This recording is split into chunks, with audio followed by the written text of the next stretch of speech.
ঈদ উপলক্ষে ব্যস্ততা বাড়তে শুরু করেছে দর্জি বাড়িতে। রাজধানীর চাঁদনী চক নিউ মার্কেটে দেখা যায় এমনই দৃশ্য।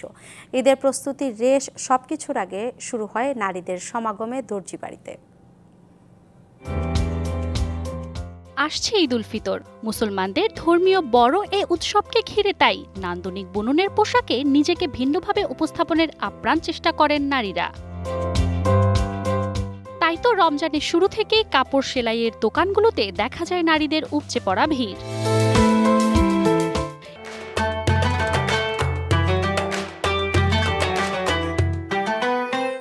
এবারের ঈদে গতানুগতিক রেডি ড্রেসের বাইরে নিজেদের পছন্দসই ও ভিন্নধর্মী ডিজাইনের ড্রেসকে প্রাধান্য দিচ্ছেন নারীরা।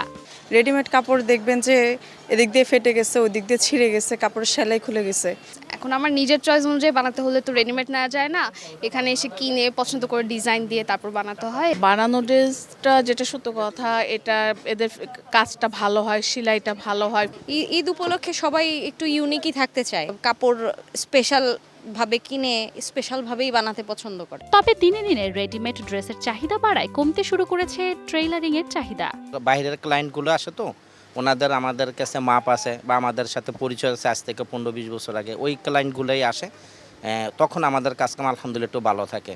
কিন্তু রমাদান মাসে আগে যেরকম ব্যবসা বাণিজ্য ভালো ছিল এখন সেটা নেই। এদিকে সারা বছর কম হলেও ঈদে ভালো ব্যবসা হবে বলে আশাবাদী দোকানিরা। সেলাই শুরু 700 টাকা থেকে, অনেক সময় কাঠছবি লেস আনে, ওইগুলো হাতে লাগাইতে হয়, অনেক খাটনি আছে। ঈদের অর্ডার 20 রমজান পর্যন্ত আমরা অর্ডার নেই, এরপরে অর্ডার বন্ধ করে দিই। তাহলে 600 টাকা থেকে 3200, আপনার 2500 3000 এরকম একটা প্রাইস আসে। সারাটা রমজান মাস জুড়ে দিনরাত ব্যস্ত সময় পার করে কাটিয়ে দেন দর্জিরা। Manjuma Afroz Nilima, DBC news, Dhaka.